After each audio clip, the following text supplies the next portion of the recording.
Magandang araw sa inyo mga chong. So magbibigay lang po tayo ng update dito sa mga biik na ipinanganak ng alaga nating inahin. So bali 22 days na ito sila ngayon mga chong, at ang maganda dito ay wala pong sign ng pagtatae dito sa mga biik na ipinanganak ng alaga nating inahin. So magandang sinyalis po ito mga chong, talagang tuloy-tuloy po yung paglaki nila. So dito po mga chong, talagang makikita natin na gumagana po yung mga preventive measures na ginagawa natin sa mga biik na bagong silang ng alaga nating inahin, tulad na lang ng pagpapainom sa kanila ng Apralite solution, pagkontrol sa dami ng pagkain sa alaga nating inahin sa unang linggo mga chong, para hindi ito mag-produce ng sobra-sobrang gatas na maaari ring magdulot ng pagtatay sa mga biik. At dagdag pa sa mga tips na may babahagi ko sa inyo mga chong para maiwasan natin yung pagtatay ng mga bagong silang na biik ng alaga nating inahin, ay wag po natin itong papaliguan.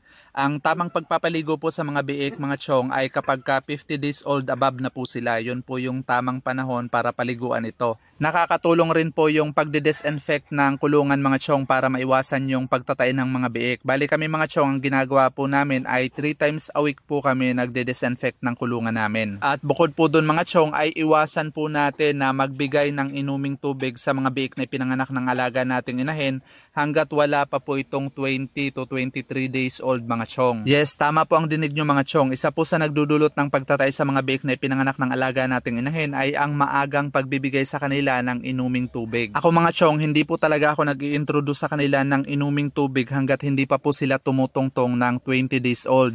At talagang bantay sarado namin yung mga biik sa tuwing pinapakain namin yung alaga naming inahin mga chong, dahil with feeding po kasi yung pamamaraan sa pagpapakain namin dito sa alaga naming inahin. So kailangan talaga nating bantayan para maiwasan na makasalo yung biik doon sa pagkain ng inahin o kaya ay makainom ng sabaw nito. So talagang binabantayan po natin yan mga chong para maiwasan po natin na magtae yung mga alaga nating biik. Isa rin sa pamamaraan na ginagawa namin mga chong para maiwasan namin na makasalo yung mga biik sa pagkain ng inahin ay maaga pa lang inuuna na naming pakainin yung mga biik. Isa po kasi sa behavior ng mga biik mga chong ay kapag ka nabusog na po sila, natutulog na po ulit yan. Kaya itinatiming po namin na tulog na sila, saka po namin pinapakain yung inahin para talagang hindi po sila nakakasalo. Dry feeding rin po pala yung pamamaraan natin sa pagpapakain sa mga biik mga chong. At tinatansya rin po natin yung pagbibigay sa kanila ng feeds mga chong. Hindi po dapat natin sila ino-overfeed. Isa rin po kasi ang overfeeding sa nagiging dahilan ng pagtatay ng mga biik.